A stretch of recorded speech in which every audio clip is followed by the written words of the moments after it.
Hello and welcome everyone. आप सभी का स्वागत है टारगेट गुरुकुल के इस ऑनलाइन लर्निंग प्लेटफॉर्म पे। फ्रेंड्स, पिछले वीडियो में हम लोगों ने 2020 के क्वेश्चन पेपर सॉल्व कर रहे थे। किसका कर रहे थे? वो कर रहे थे डीडीयू का। किसका कर रहे थे? डीडीयू का। तो हम लोगों ने 50 क्वेश्चंस देख लिए थे। ये जो पेपर है ये पुराने पैटर्न पे है। इस पैटर्न पे पेपर अब इस समय नहीं आ रहे हैं, क्योंकि क्या है कि कंपटीशन यहाँ के हाई हो गए हैं। केवल यहाँ के ही नहीं, हर जगह के कंपटीशंस हाई हो गए हैं। तो आपको भी उतना स्मार्ट बनना पड़ेगा, क्योंकि ये कंपटीशन है। इसमें अगर आप स्मार्ट नहीं होते कहीं ना कहीं आप पीछे रह जाते हैं। इसमें आपको प्रॉब्लम्स हो सकती हैं। बट ये पेपर हम सॉल्व करेंगे। आप सभी का लगातार कमेंट आ रहा था, सर सेकेंड पार्ट भी जल्द ही लाइए। हमने कहा ठीक है, मैं लाता हूँ। और अब हम लोग देखेंगे इस क्वेश्चन नंबर 51 को। इसके देखते हैं, कह रहा है व्हाट इज नाबार्ड, यानी नाबार्ड क्या है। तो नाबार्ड का अगर हम फुल फॉर्म की बात करें तो नाबार्ड का फुल फॉर्म होता है national bank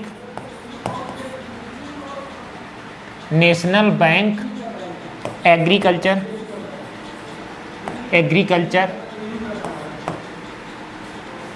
for rural development. ठीक, आप लोग समझ जाइएगा, चूँकि हम शॉर्ट में लिख रहे हैं। तो नाबार्ड का फुल फॉर्म क्या होता है? National bank agriculture for rural development. यानी अगर नाबार्ड की फुल फॉर्म की बात करें तो ये हो जाएगा। अगर इसकी स्थापना की बात करें तो इसकी स्थापना कब हुई थी? 12 जुलाई। कब हुई थी? 12 जुलाई सन 1982 ईस्वी में नाबार्ड की स्थापना होती है। नाबार्ड का काम क्या है कि नाबार्ड जो है ये रूरल पीपुल को देख के काम करता है, रूरल पीपुल को देखते हुए काम करता है, यानी रूरल पीपुल के डेवलपमेंट के लिए काम करता है, उनके वेलफेयर के लिए काम करता है। ये है नाबार्ड का काम। ठीक, चलिए नेक्स्ट क्वेश्चन की तरफ चलते हैं हम लोग। नेक्स्ट क्वेश्चन पूछा जा रहा है,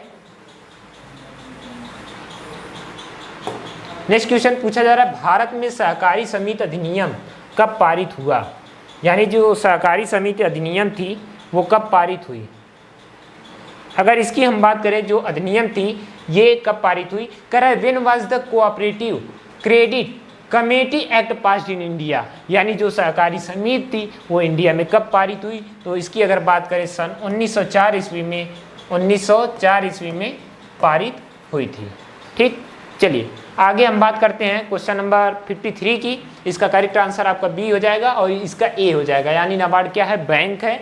और ये क्या? इसका करेक्ट आंसर 1904 हो जाएगा, 1904। ठीक है, चलिए कह रहा है where was the regional rural bank established. यानी कह रहा है क्षेत्रीय ग्रामीण बैंकों की स्थापना हुई थी। यानी इसको हम लोग क्या शॉर्ट में बोलते हैं? कहीं कहीं आपको आरआरबी लिखा हुआ मिल जाएगा, इसे हम लोग शॉर्ट में आरआरबी बोलते हैं। तो आरआरबी जो है ये पहले प्रथमा बैंक के नाम से जाना जाता था। किस बैंक के नाम से? प्रथमा बैंक के नाम से जाना जाता था। ठीक, प्रथमा बैंक के नाम से जाना जाता था। तो आरआरबी की अगर बात करें तो गांधी जयंती के शुभ अवसर पर 2 अक्टूबर 1975 ईस्वी को इसकी स्थापना होती है। ठीक, कहाँ होती है? यूपी में मुरादाबाद में पहली आरआरबी की स्थापना हुई थी। ठीक, चलिए बात करते हैं हम लोग नेक्स्ट क्वेश्चन की तरफ मूव करते हैं। अगर आपको वीडियो पसंद आ रहा हो तो वीडियो को लाइक कर दीजिएगा और फ्रेंड्स के साथ शेयर कर दीजिएगा। ठीक, वीडियो अगर थोड़ा भी हेल्पफुल लग रहा है तो लाइक करिएगा ज़रूर। चलिए, कह रहा है क्रेडिट मीन्स, यानी जो क्रेडिट होता है, क्रेडिट को हम लोग हिंदी में बोलते हैं साख। साख से क्या तात्पर्य है? क्रेडिट मीन्स होता क्या है? तो अगर क्रेडिट की बात करें तो इसकी मतलब होता है बैरोड मनी, यानी उधारी मनी जो होती है, यही क्रेडिट का मतलब होता है। इसके correct answer option number C हो जाएगा। ठीक, चलिए नेक्स्ट स्लाइड की तरफ चलते हैं हम लोग।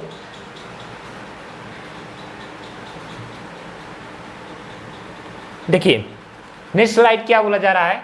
कह रहा है एग्रीकल्चर प्रोडक्शन इकोनॉमिक्स इज, यानी जो एग्रीकल्चरल प्रोडक्शन है उसमें इकोनॉमिक क्या है? अगर इकोनॉमिक की हम बात करें तो इकोनॉमिक साइंस और आर्ट दोनों है। ठीक, जब साइंस आर्ट दोनों हो जाएगा तो यहाँ पे रियल साइंस भी हो जाएगा, अर्थात इसका ऑप्शन नंबर डी सही हो जाएगा। ठीक, कभी कभी क्वेश्चंस क्या होते हैं कि ऑप्शन से ही आपको पता चल जाते हैं। ऐसा होता है कि ये नहीं होगा, ये नहीं होगा, ये नहीं होगा, यही होगा, इस तरीके से हो जाते हैं आपके क्वेश्चन सॉल्व। तो ये आपको दिमाग लगाना, प्रेजेंट ऑफ माइंड लगाना है। और कभी भी अगर आप क्वेश्चन कर रहे हैं तो आप हिंदी में भी पढ़िए, फिर इंग्लिश में भी पढ़िए। कभी कभी क्या होता है कि हिंदी में पढ़ते हैं वो क्वेश्चन नहीं समझ में आता है, लेकिन अगर इंग्लिश पढ़ लेते हैं तो क्वेश्चन हमें क्या होता है, समझ में आ जाता है, आसानी से आ जाता है। तो इसलिए दोनों लैंग्वेज में पढ़िए। बोला जा रहा है कि What is India's place in the world in term of area, यानी एरिया के टर्म में इंडिया का जो रैंक है वर्ल्ड में कितना है। तो इसका जो रैंक है 7th रैंक है। कितना है? 7th। ऑप्शन नंबर सी इसका करेक्ट आंसर हो जाएगा। चलिए आगे बात करते हैं। आगे क्या बोला जा रहा है, कह रहा है कि the average farm size in India is consistently, मतलब जो भारतीय जोत है उसका आकार कैसा हो रहा है, घट रहा है, बढ़ रहा है, क्या हो रहा है। देखिए अगर जनसंख्या का बात करें तो जनसंख्या दिन पे दिन बढ़ती जा रही है, उसी प्रकार से जो हमारा लैंड होल्डिंग कैपेसिटी है यानी जोत का जो आकार है वो घटता जा रहा है, यानी दिन पे दिन क्या हो रहा है, डिक्रीज होते चला जा रहा है। ठीक, अब बात करते हैं हम 28 नंबर क्वेश्चन के बारे में। 28 नंबर क्वेश्चन बोला है what is the type of farm budget, यानी जो फार्म बजट होता है इसके कितने टाइप होते हैं, फार्म बजट के कितने टाइप होते हैं। तो ये कितने होते हैं, 2 टाइप के होते हैं। ठीक, एक होता है पार्शियल बजट, क्या होता है, पार्शियल बजट। दूसरा होता है कंप्लीट बजट। ठीक, दूसरा होता है कंप्लीट बजट होता है, एक होता है पार्शियल बजट। यानी जो फार्म बजट होता है ये 2 तरीके के होते हैं। कौन कौन से होते हैं, पार्शियल बजट होते हैं और आपके क्या होते हैं, कंप्लीट बजट होते हैं। अगर फ्रेंड्स आपको वीडियो पसंद आ रहा है तो वीडियो को ज़्यादा से ज़्यादा लाइक करिएगा और दोस्तों के साथ शेयर करिएगा, कमेंट में ज़रूर अपनी राय शेयर करिएगा मेरे साथ। ठीक, चलिए अब पूछा जा रहा है कि 14 बड़े वाणिज्य बैंकों का राष्ट्रीयकरण कब हुआ था। When did 14 big commercial bank nationalised, मतलब 14 जो बैंक थे उनका राष्ट्रीयकरण कब हुआ था। तो इंदिरा गांधी के शासनकाल में 19 जुलाई 1969 को क्या हुआ था, राष्ट्रीयकरण हुआ था। किसका, 14 जो बड़े कमर्शियल बैंक्स थे उनकी नेशनलाइज्ड क्या हुआ था। ठीक, चलिए आगे हम बात करते हैं 60 नंबर क्वेश्चन के बारे में। करे law of diminishing return applies, मतलब उत्पत्ति का ह्रास नियम कहाँ लागू होता है। देखिए ये क्वेश्चन जो है इकोनॉमिक्स के हैं, किसके हैं, इकोनॉमिक्स, जो एग्रीकल्चरल, हम लोग इकोनॉमिक्स पढ़ते हैं, एग्रीकल्चरल इकोनॉमिक्स, वहाँ से ये क्वेश्चन पूछे गए हैं। तो इसमें अगर हम बात करें, करे law of diminishing return apply, मतलब उत्पत्ति का जो ह्रास नियम लागू होता है वो किस पे लागू होता है, तो मछली पकड़ने पे भी लागू होता है, खनन में भी लागू होता है और भवन निर्माण में भी लागू होता है। अर्थात इसका ऑप्शन डी हो जाएगा, ऑल ऑफ द एबव, यानी उपरोक्त सभी जितने हैं सभी में law of diminishing return apply होता है। चलिए आगे बात करते हैं, कह रहा है which disease is caused by virus, यानी इसमें से कौन सा जो डिजीज है वो वायरस के कारण होता है। तो अगर हम बात करें फूट एंड माउथ डिजीज जो होता है ये आपका किसके कारण होता है, वायरस के कारण होता है। आप लोग कमेंट में एक क्वेश्चन हम छोड़ रहे हैं आपके लिए, बताइएगा कि दुग्ध ज्वर किससे होता है, दुग्ध ज्वर। अगर एक क्वेश्चन और पूछा जाता है, यहाँ पे एक क्वेश्चन हमें याद आ गया कि पूछा जाता है दुग्ध शिराओं में क्या बहता है, क्या दुग्ध शिराओं में क्या बहता है, ये सबसे ज्यादा क्वेश्चन आता है, दुग्ध शिराओं में बहता है। ऐसे करके क्वेश्चन बहुत बार पूछा जाता है कि दुग्ध शिराओं में क्या बहता है। ऑप्शन दे देगा मिल्क बहता है, दूसरा दे देगा ब्लड बहता है, तीसरा और कुछ दे देगा, ऐसे करके ऑप्शन दे देगा। तो इसके करेक्ट आंसर की अगर हम बात करें तो इसमें क्या बहता है, ब्लड बहता है। कई बच्चे क्या होता है दुग्ध शिराओं को देख करके लगा देते हैं, क्या लगा देते हैं, मिल्क लगा देते हैं, तो ये बिल्कुल गलत है। ठीक, चलिए आगे हम बात करते हैं नेक्स्ट क्वेश्चन की तरफ।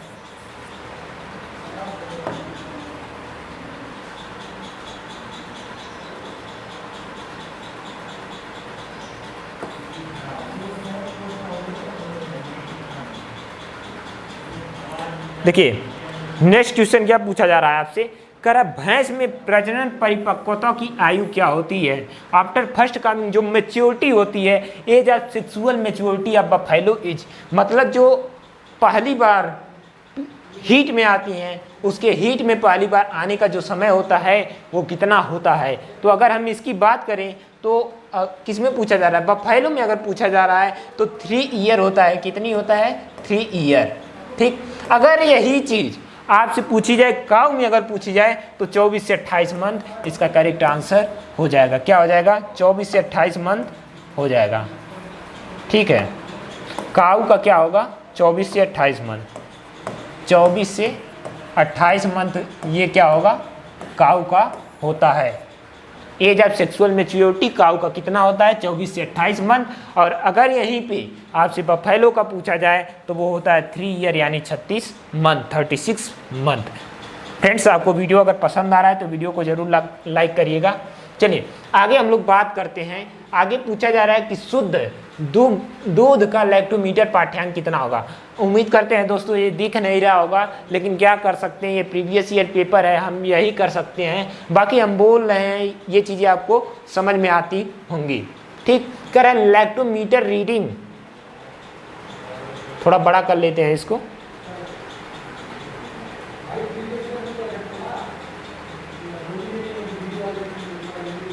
कर lactometer reading of pure milk should be, मतलब लैक्टोमीटर से जो दूध हम लोग मापते हैं उसका पाठ्यांक कितना होना चाहिए। तो अगर उसकी पाठ्यांक की हम लोग बात करें तो कितना होना चाहिए? 28 से 32।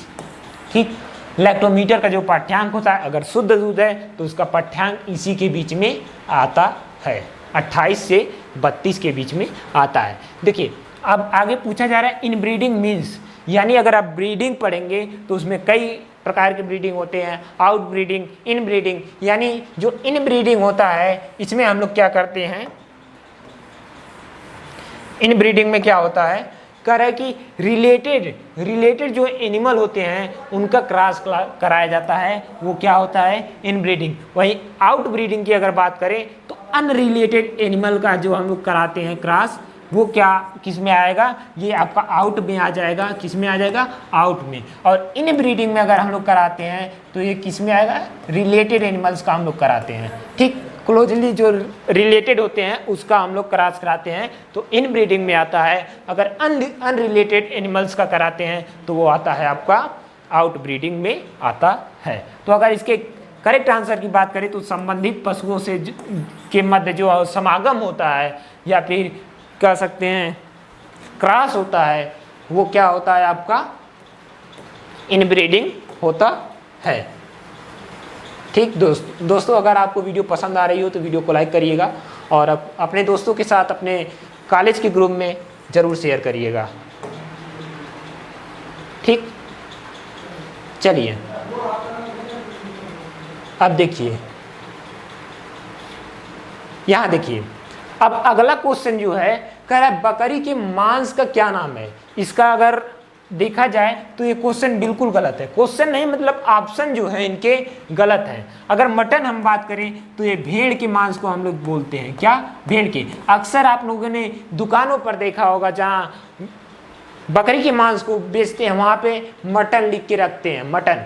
तो ये चीज़ें बिल्कुल गलत है। मटन हम लोग भेड़ के मांस को बोलते हैं। और बीफ अगर बात करें तो ये किसके मांस को बोलते हैं? गाय के मांस को बोलते हैं। अगर पोल्ट्री हम बात करें तो इसके चिकन जो है, चिकन पोल्ट्री के मांस को हम लोग बोलते हैं। अगर बूफेन की बात करें तो ये बफेलो के, इसके बफेलो यानी भैंस के जो मांस होते हैं उनको हम लोग क्या बोलते हैं? बूफेन बोलते हैं। उम्मीद करते हैं ये जो क्वेश्चन है समझ में आ गया होगा। चलिए आगे हम लोग बात करते हैं। आगे क्या पूछा जा रहा है आपसे? आगे पूछा जा रहा है कि पश्मीना जो होता है एक शानदार बाल होता है, वो किससे प्राप्त होता है? किस मतलब भेड़ से प्राप्त होता है कि बकरी से प्राप्त होता है? अगर उससे प्राप्त होता है तो किस नस्ल के बकरी से या फिर किस नस्ल के भेड़ से प्राप्त होता है? तो ये जो है पश्मीना जो है किससे प्राप्त होता है? ये कश्मीरी बकरी जो होती है उसी से ये प्राप्त होता है। Pashmina is produced from which animals, यानी पश्मीना जो है प्रोड्यूस मतलब उत्पादित किया जाता है, किससे, किस एनिमल से किया जाता है, तो वो कश्मीरी गोट से किया जाता है। चलिए आगे बात करते हैं।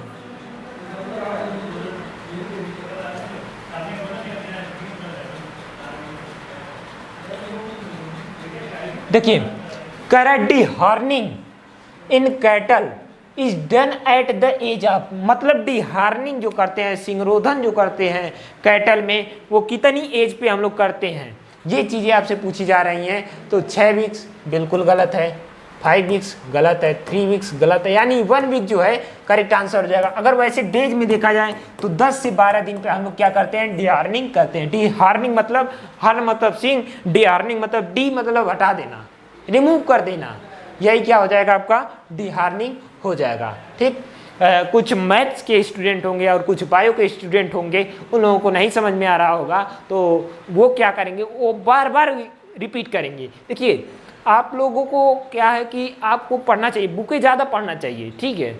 बुक पढ़ने से क्या होता है, दिमाग बढ़ता है और ज़्यादा से ज़्यादा हमें क्वेश्चन प्राप्त होते हैं। अगर आप बुक पढ़ेंगे तो ये सभी क्वेश्चन आपकी बुक में ही मिल जाएंगे, आपको ये चीज़ें देखने की ज़रूरत नहीं पड़ेगी। लेकिन ये जो पेपर है, ये पेपर तो देखिएगा ही देखिएगा, और पेपर एनालिसिस करके तभी एंट्रेंस एग्जाम में जाइएगा। क्योंकि हमने आज बीएससी मैथ का जो है ग्राउंड रिपोर्टिंग किया, उसमें पता चला कि PYQ से सबसे ज़्यादा क्वेश्चन आ रहे हैं, PYQ से सबसे ज़्यादा क्वेश्चन आ रहे हैं। हमने छात्रों से बात किया, पूछा कि कहाँ से क्वेश्चन आ रहे हैं, तो वहाँ बताया गया कि PYQ से ज़्यादा क्वेश्चन आ रहे हैं। तो इसलिए PYQ को आप लोग ज़्यादा ध्यान दीजिएगा। ठीक, चलिए आगे बात करते हैं। कह रहा है कि which nutrient provided maximum energy to body, यानी निम्न में से कौन सा पोषक तत्व है जो शरीर को सर्वाधिक क्या देता है, एनर्जी देता है, ऊर्जा देता है। Carbohydrate, fat, protein, vitamin. तो इसके अगर हम करेक्ट आंसर की बात करें तो फैट जो है इसका करेक्ट आंसर हो जाएगा। ये सभी क्वेश्चन हम वीडियो बनाए हैं, ये उन वीडियो में ये सभी क्वेश्चन आपको मिल जाएंगे। ठीक, आगे बात करते हैं। कह रहा है कि which among the following in milk breed of Indian cattle, यानी जो इंडियन कैटल हैं, इंडियन पशु हैं, इंडियन गाय हैं, उनमें जो मिल्क ब्रीड है यानी दुधारू गाय हैं, इनमें से कौन सी है। हरियाणा है, मुर्रा है, 1 मिनट इसे ऊपर कर देते हैं, दिख नहीं रहा है आप लोगों को।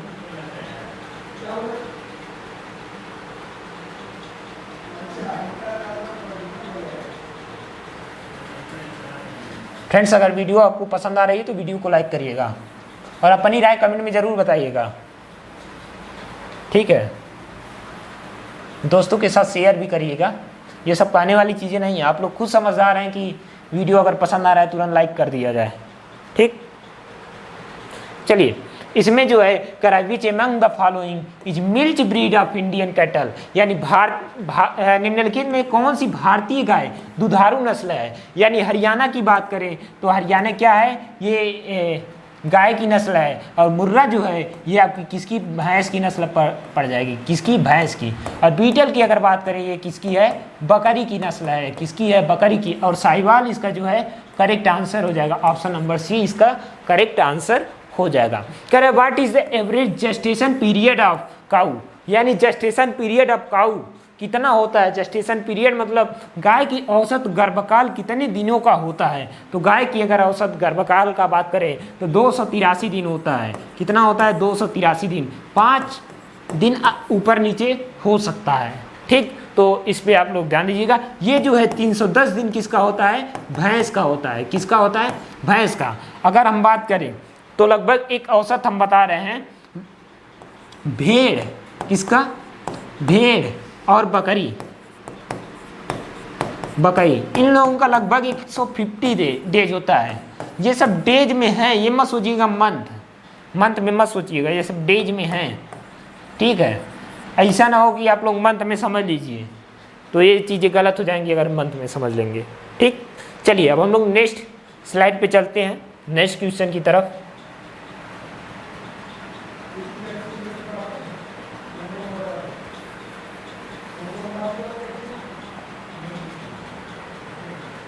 देखिए, करण nitrogen is fixed in leguminous crop, यानी जो नाइट्रोजन फिक्स किया जाता है किसमें, लेग्यूमिनस क्रॉप्स में, यानी दलहनी फसलों में, वो किसके द्वारा किया जाता है, एस्टोबैक्टर द्वारा, राइजोबियम द्वारा, नाइट्रोबैक्टर द्वारा, नीलहरी शैवाल द्वारा। तो अगर इसकी हम बात करें तो राइजोबियम के द्वारा क्या किया जाता है, फिक्सेशन किया जाता है किसका, नाइट्रोजन का। किसमें किया जाता है, दलहनी फसलें किसमें आती हैं, लेग्यूमिनेसी कुल जो होता है, लेग्यूमिनेसी जो फैमिली होती है उसमें सभी दलहनी फसलें आती हैं। ठीक है, चलिए पूछा जा रहा है खैरा disease of paddy is due to, यानी जो खैरा डिजीज है वो किसके कारण से होता है, इसका कारक क्या है। तो इसकी अगर हम बात करें तो जिंक की कमी से रोग होता है। किसमें होता है, तो खैरा डिजीज जो है ये होता है आपका धान में होता है, किसमें होता है, पैडी में होता है। और इसके रोकथाम के लिए हम लोग 25 किलोग्राम, कितना, 25 किलोग्राम प्रति हेक्टेयर की दर से जिंक सल्फेट का ZnSO4 का प्रयोग करते हैं। ठीक, जिंक सल्फेट का प्रयोग करते हैं। ठीक,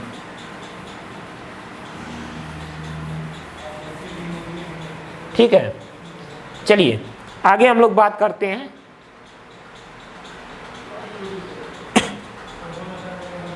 अगर वीडियो आपको पसंद आ रहा हो तो वीडियो को लाइक करिएगा और ज़्यादा से ज़्यादा शेयर करिएगा। ठीक, देखिए 73 नंबर क्वेश्चन क्या बोल रहा है, कह रहा है the most critical stage of irrigation in wheat is, यानी जो गेहूं की सबसे मुख्य अवस्था होती है वो कितनी होती है। तो अगर इसकी हम बात करें तो क्राउन रूट इनिशिएशन, CRI, इसे हम लोग बोलते हैं CRI, क्या बोलते हैं, CRI स्टेज इसे हम लोग बोलते हैं। तो इसका जो है हिंदी में अगर बात करें ताजमूल अवस्था, या फिर इसे हम लोग बोलते हैं शिखर एवं जड़ बनते समय, क्या, शिखर एवं जड़ बनते समय, शिखर एवं जड़ बनते समय, जड़ बनते समय, शिखर एवं जड़ बनते समय हम लोग क्या करते हैं कि प्रथम सिंचाई का हम लोग बंदोबस्त करते हैं। ठीक, चलिए आगे बात करते हैं हम लोग। Blind hoeing is recommended in, यानी जो अंधी गुड़ाई होती है, ब्लाइंड होइंग होती है, उसको हम लोग किस में रिकमेंड करते हैं, कौन सी क्रॉप्स में हम लोग रिकमेंड करते हैं, और क्या उद्देश्य है, क्यों हम लोग ब्लाइंड होइंग करते हैं। देखिए जब कोई क्वेश्चन हो आप उसमें क्यों और कैसे अगर क्वेश्चन उठाते हैं तो आप समझ जाइए कि हाँ हम सही रास्ते पे चल रहे हैं।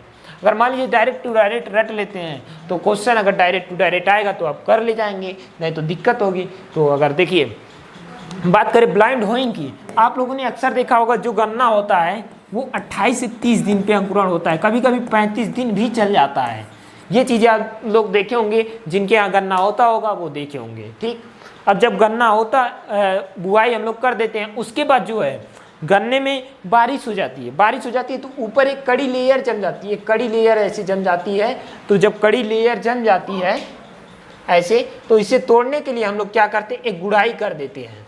गुड़ाई मतलब कुदाल से या फिर जो भी अवेलेबल हो आपके पास, उससे हम लोग गुड़ाई कर देते हैं, ताकि वो जो है मिट्टी जो है उसमें रंध्रावकाशों की संख्या बढ़ जाए, यानी जो पोर्स हैं उनकी संख्या बढ़ जाए, और आसानी से जो है वो आपका जो शुगर केन है वो जर्मिनेट कर सके। इसलिए हम लोग ब्लाइंड होइंग का प्रयोग करते हैं। देखिए जो गन्ने का जो सीड होता है उसे हम लोग क्या बोलते हैं, गन्ने का जो सीड होता है उसे हम लोग क्या बोलते हैं, बताइए आप लोग, नहीं पता, हम बताते हैं। देखिए गन्ने का जो सीड होता है उसे हम लोग सीड्स बोलते हैं, क्या बोलते हैं, सीड्स। एक सीड्स में लगभग 2 से 3 आंखें होती हैं। आंखें मतलब जहाँ से जर्मिनेट करता है वही उसे हम लोग आंख बोलते हैं। वो कितना होता है, 2 से 3 आंखें एक सीड्स में होनी चाहिए। ठीक, एक सीड्स में 2 से 3 आंखें होनी चाहिए। और अगर 1 हेक्टेयर हमें बुआई करनी है तो हम लोग 3500 से कितना, 3500 से 40,000 टुकड़े जो है हम लोग क्या करते हैं, लगाते हैं, या फिर क्या करते हैं, बुआई करते हैं। इतनी बीज दर की आवश्यकता होती है। तो ये किससे संबंधित है, शुगर केन से। ऑप्शन नंबर डी इसका करेक्ट आंसर हो जाएगा। चलिए आगे हम बात करते हैं। आगे बोला जा रहा है कि irrigation of gram crops is recommended at मतलब जो ग्राम्स होती है, ग्राम मतलब चना होता है, उसमें जो इरिगेशन होता है वो रिकमेंडेड कब किया जाता है? तो अगर इसकी हम बात करें तो पहला बोल रहा है कि फ्लावरिंग एंड पोड फॉर्मेशन यानी फूल तथा फली बनते समय, दूसरा बोल रहा है जर्मिनेशन एंड फ्लावरिंग के समय, तीसरा बोल रहा है फूल आने से पूर्व एंड पोड फॉर्मेशन में यानी फली बनते समय, फिर चौथा बोला है फ्लावरिंग एंड मैच्योरिटी। तो इसकी अगर हम बात करें तो फूल आने से पूर्व और फली बनते समय हम लोग क्या करते हैं, उसमें सिंचाई कर देते हैं। ठीक, करा azolla is used for nitrogen fixation, यानी जो अजोला है उसका हम लोग यूज करते हैं नाइट्रोजन फिक्सेशन में। तो किस में करते हैं हम लोग? किस में करते हैं? धान में। और ये जब जो भी दलहनी फसलें हैं वो आपकी नाइट्रोजन फिक्सेशन करती है, गेहूं आपकी नहीं करती है। और इसमें जो चना है और अरहर है इसके लिए हमने राइजोबियम आपको बता दिया लेग्यूमिनस क्रॉप्स में। क्या बताया? राइजोबियम। ठीक, राइजोबियम जो है ये लेग्यूमिनस क्रॉप यानी लेग्यूमिनेसी कुल के जितने भी प्लांट्स हैं उसमें जो है ये फिक्सेशन का काम करता है। आगे बात करते हैं हम लोग, आगे क्या पूछा जा रहा है?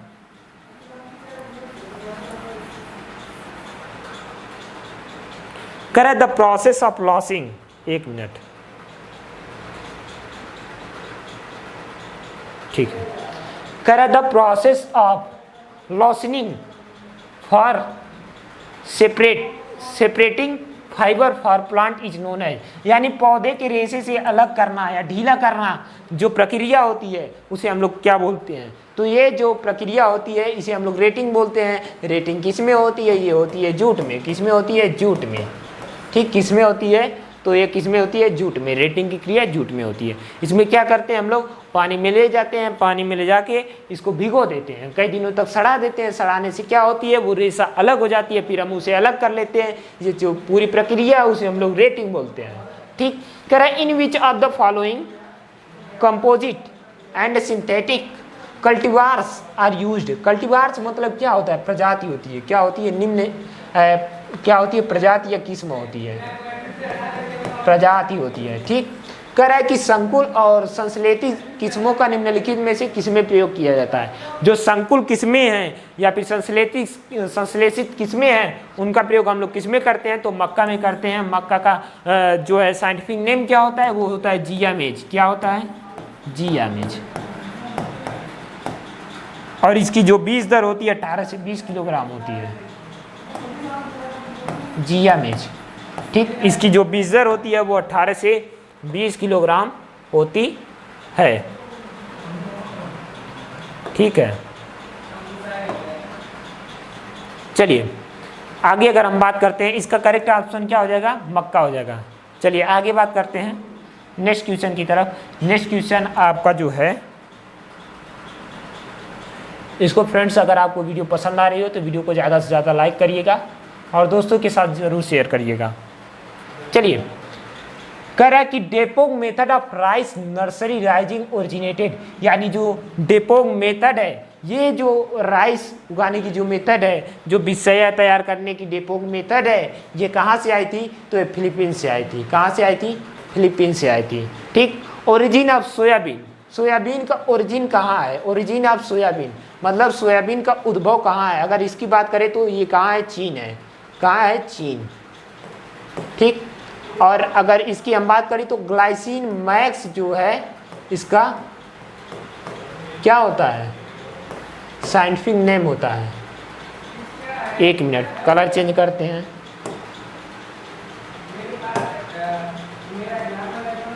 ग्लाइसिन मैक्स, एक मिनट, वो क्या रहा है?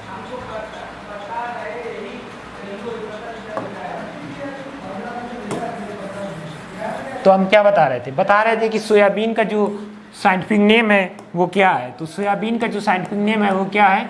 Glycine max. क्या है? Glycine max.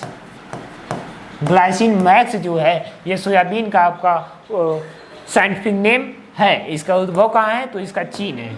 जो जिसका भी पेपर है उन्होंने क्या किया है? ये गलत क्वेश्चन लगाया है। ये जो है ये क्वेश्चन गलत लगाया है। इसका जो करेक्ट आंसर होगा वो हो जाएगा चीन। ठीक, चलिए चलिए आगे बात करते हैं। कह रहा है the red colour of tomato is due to, यानी जो रेड कलर होता है टमाटो का वो किसके कारण होता है, टमाटर का लाल रंग किसके कारण होता है, तो वो लाइकोपीन के कारण होता है।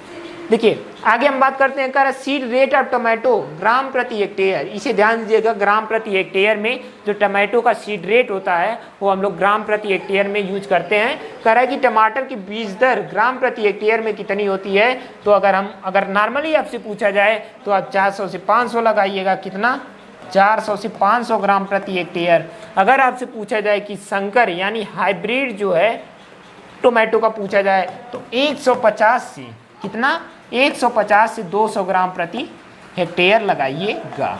ठीक, ये चीज़ें उम्मीद करते हैं समझ में आई होगी।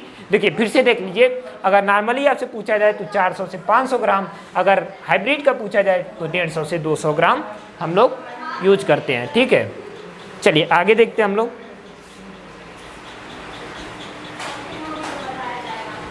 आगे देखिए,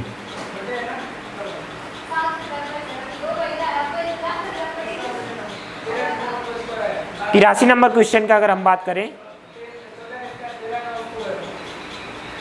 83 नंबर क्वेश्चन पूछा जा रहा है कि normal requirement of vegetable individual per day, मतलब एक व्यक्ति को, जो एक व्यक्ति होता है साधारण मनुष्य होता है, उसके लिए पर डे कितना रिकमेंड किया जाता है कि आप इतना सब्जी खाइए, तो उसको रिकमेंड किया जाता है 300 ग्राम। ये कौन रिकमेंड करता है, तो ICMR। ये कहाँ है, ICMR तो आपका दिल्ली में है। कहाँ है, दिल्ली में स्थित है। अगर ICMR का अगर हम फुल फॉर्म की बात करें तो इंडियन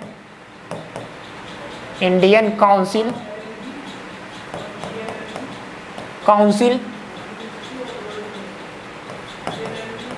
फॉर मेडिकल रिसर्च।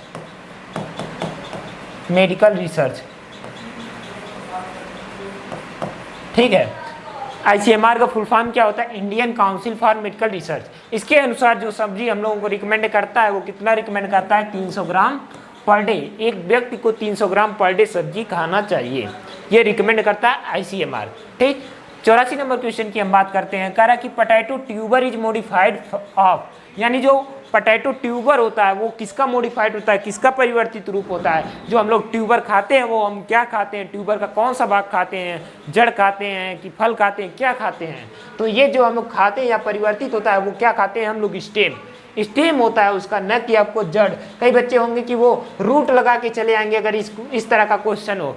कैसे लगा देंगे, कुछ बायो के स्टूडेंट होंगे, बायो वाले तो कुछ जानेंगे, लेकिन कुछ मैथ वाले स्टूडेंट होंगे जिन्हें नहीं पता होगा। तो जान लो कि जो आलू होता है वो किस में परिवर्तित होता है, वो स्टेम में होता है, यानी कि तना में परिवर्तित होता है। चलिए आगे बात करते हैं। कह रहा है ओरिजिन ऑफ ब्रिंजल, यानी जो ब्रिंजल का ओरिजिन है, उद्भव है, उत्पत्ति स्थान है, वो कहाँ है, वो है भारत में।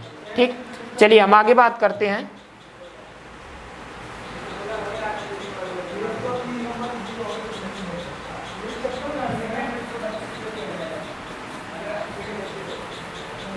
आगे बात करते हैं। कह रहा है कि बनाना इज कॉमनली प्रोपोगेटेड, यानी जो बनाना है वो कॉमनली किससे प्रोपोगेट किया जाता है, तो बनाना की अगर हम बात करें तो वो कॉमनली किससे प्रोपोगेट किया जाता है, शक्कर से। आप लोगों ने बनाना देखा होगा, कुछ इस तरीके से होता है। खैर हमें ड्राइंग तो नहीं आती, लेकिन आप लोग देख लीजिए, कुछ इस तरीके से होता है। ये मान लीजिए आपकी पृथ्वी है, पृथ्वी के नीचे कुछ ऐसे जो होता है, इसी को हम लोग क्या बोलते हैं, शकर्स बोलते हैं। क्या बोलते हैं, शकर्स बोलते हैं। ये जो होता है ये आपका ट्रू स्टेम होता है। क्या होता है, ट्रू स्टेम होता है। ठीक, और ये जो होता है ये आपका स्यूडो स्टेम होता है, यानी कि असत्य तना होता है। क्या होता है, असत्य तना होता है। ठीक है, तो ये जो है आपको समझ में आ गया होगा। इसका जो आंसर होगा अंतःगुस्तारी होगा, यानी शकर्स होगा। देखिए हम दोनों लैंग्वेज में जो है लेके चल रहे हैं ताकि आप लोगों को दिक्कत ना हो। और आप भी जब अटेंड करिएगा, पेपर में अटेंड करिएगा, तो दोनों लैंग्वेज पढ़ के ही करिएगा। क्योंकि कभी कभी क्या होता है, हिंदी पढ़ते हैं नहीं समझ में आता है, और इंग्लिश पढ़ते हैं तुरंत समझ में आ जाता है। हम क्यों बार बार बोल रहे हैं, क्योंकि हम लोगों के साथ भी ये चीज़ें घटना घट चुकी हैं, ताकि हम लोग भी इंग्लिश के छात्र नहीं, हम लोग हिंदी के ही छात्र हैं। लेकिन हम लोग हिंदी पढ़ के आते थे और बाद में पता चलता था कि इंग्लिश कुछ और लिखा था, और हम लोग आके आते थे गलत हो गया। तो जो है ये चीज़ें जो हम लोग गलती कर चुके हैं, ये गलती आप लोग ना करिए, इसलिए हम बार बार आपको बताते रहते हैं। ठीक है,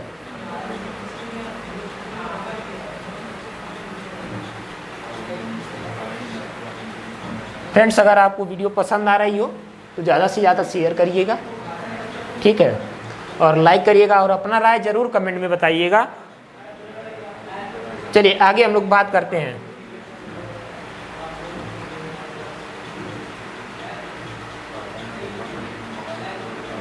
आगे देखिए, कह रहा है one of the factor causing mango mall formation, यानी जो मैंगो माल फॉर्मेशन होता है उसका जो काजिंग फैक्टर है वो क्या है। तो काजिंग फैक्टर की अगर हम बात करें तो वो क्या है, वायरस यानी कि हम लोग हिंदी में क्या बोलते हैं, विषाणु बोलते हैं, इसको विषाणु बोलते हैं। वायरस जो है उसके कारण जो होता है मैंगो माल फॉर्मेशन होता है।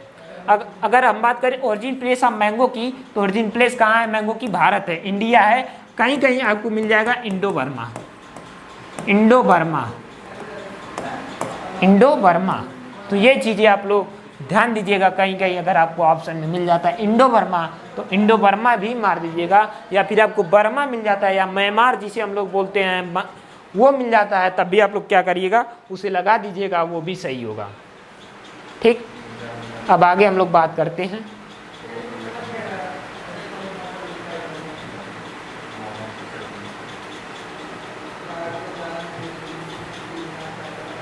आगे बोला जा रहा है Amrapali is the variety of, यानी जो आम्रपाली है किसकी वैरायटी है, केला, अमरूद, सेब, आम। इतनी जो ऑप्शन आपको दिए गए हैं इसमें जो आम्रपाली है ये किसकी वैरायटी है। तो आम्रपाली की अगर बात करें वो किसकी वैरायटी है, आम की वैरायटी है। अगर इसकी बात करें तो ये किचन गार्डन के लिए जो है सबसे ज़्यादा फेमस वैरायटी है, और एचडीपी के लिए, एचडीपी का मतलब हाई डेंसिटी प्लांटिंग, यानी जो नंबर ऑफ प्लांट्स होंगे इसका पर हेक्टेयर ज़्यादा होंगे। कितना होते हैं, तो 1600 पर हेक्टेयर होते हैं। जनरली जो मैंगो का स्पेसिंग हम लोग रखते हैं वो 10x10 मीटर रखते हैं।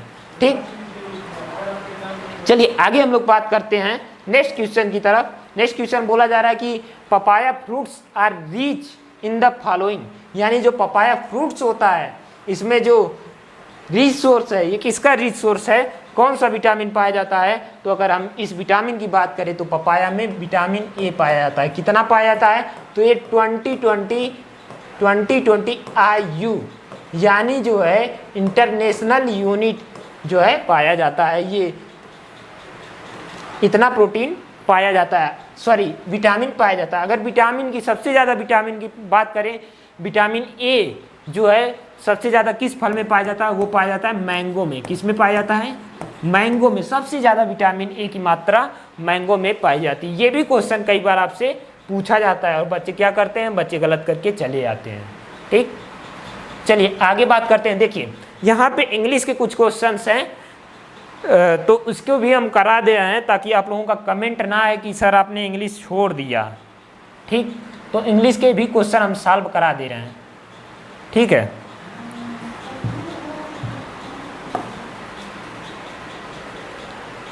देखिए बोला जा रहा है कि choose the nearest antonyms of the given word from the opposite given below, यानी जो नीचे वर्ड दिया गया ईयरली, सॉरी अर्ली है, ईयरली नहीं अर्ली है, क्या है अर्ली। अर्ली का अगर अपोजिट हम बात करें तो अर्ली का क्या हो जाएगा, लेट हो जाएगा, यानी जो इसका जो एंटोनिम्स होगा यानी अपोजिट्स होगा उसका लेट हो जाएगा। देखिए आगे बोला जा रहा है complete the sentence with correct pronoun, यानी करेक्ट प्रोनाउन से क्या करना है, इसका ये जो सेंटेंस दिया गया है इसको क्या करना है, कंप्लीट करना है। अब देखिए यहाँ पे अगर हम एक एक ऑप्शन को उठाएं, ही अगर यहाँ लिखेंगे तो यहाँ ही इज का आवश्यकता पड़ जाएगी। अगर दे लिखते हैं तो दे आर, यहाँ पे जो है सुटेबल बैठ जा रहा है, लेकिन हम लोगों को फिर नीचे जाके ऑप्शंस को देखने हैं। ठीक, ऑप्शंस अगर नीचे हम लोग देखेंगे तो नीचे ऑप्शन अगर सी देखेंगे तो सी के बाद फिर इज का प्रयोग होता है। अगर आई देखेंगे आई के बाद एम का प्रयोग होता है, यानी सुटेबल कौन बैठ रहा है, दे बैठ रहा है, यानी ऑप्शन नंबर बी इसका करेक्ट आंसर हो जाएगा।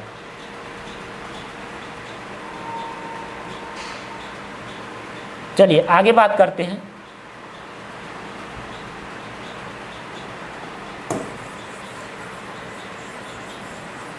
आगे बोल रहा है कि one who does not believe in God is called, मतलब जो गॉड में बिलीव नहीं करते उन्हें हम लोग क्या बोलते हैं, तो क्या बोलते हैं, एथिस्ट बोलते हैं। क्या बोलते हैं, एथिस्ट बोलते हैं। ठीक, अब 94 नंबर क्वेश्चन बोला जा रहा है कि which one of these is correct, यानी इसमें से कौन सा है जो करेक्ट है। पहला ऑप्शन है she says that he was unwell, दूसरा ऑप्शन है he says that he would be unwell, तीसरा ऑप्शन है he says that he is unwell, चौथा ऑप्शन है नन ऑफ दीज। देखिए, जब ये आप लोगों ने पढ़ा होगा डायरेक्ट इनडायरेक्ट नरेशन कुछ इस तरह से होता है। ठीक, इस तरह से होता है डायरेक्ट इनडायरेक्ट नरेशन। अगर आप पढ़े होंगे 10th में तो इसमें कुछ इस तरीके से होता है। अगर ये जो है ये प्रेजेंट और फ्यूचर में होता है तो हम लोग कुछ परिवर्तन नहीं करते हैं। रिपोर्टेड स्पीच जो होती है इसको हम लोग रिपोर्टेड स्पीच बोलते हैं। डबल इन्वर्टेड कामा में हम लोग इसे लिखते हैं। तो इसमें कोई परिवर्तन नहीं करते। जब ये प्रेजेंट या फ्यूचर में हो, क्या हो, प्रेजेंट या फ्यूचर में हो, जनरली हम लोग दैट लगा के वैसे के वैसे सेंटेंस को उतार देते हैं। तो इसमें जो है इसका करेक्ट आंसर यही हो जाएगा। ठीक है, चलिए आगे बात करते हैं। कर fill in the blanks preposition, यानी इसमें क्या करना है, करेक्ट प्रीपोजिशन का फिल करना है। कर आई एम थैंकफुल, फार लगाइए, नहीं होगा, टू लगाइए। यहाँ पे देखिए टू लगाएंगे तो आसानी से क्या हो रहा है, बैठ जा रहा है। तो यानी इसका करेक्ट आंसर क्या हो जाएगा, थैंक टू हो जाएगा। बाई होगा नहीं, एट होगा नहीं, तो इसका करेक्ट आंसर बी हो जाएगा। चलिए आगे हम लोग बात करते हैं।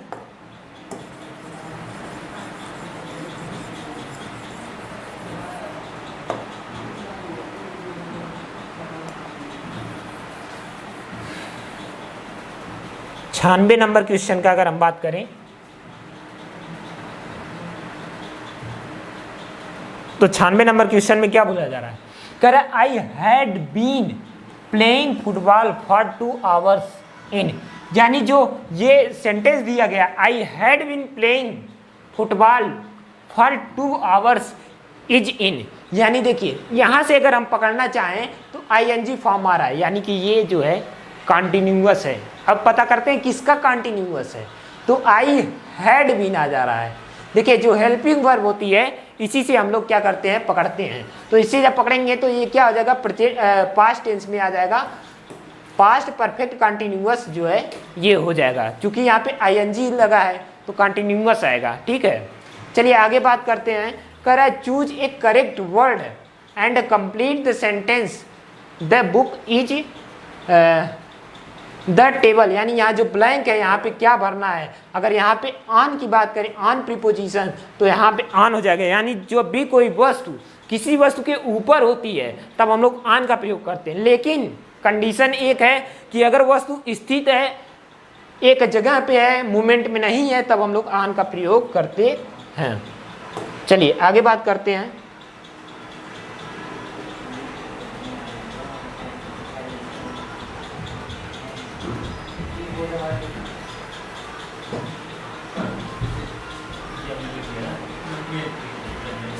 अगला देखिए, अगला क्वेश्चन जो है आपके स्क्रीन पर आ चुका है।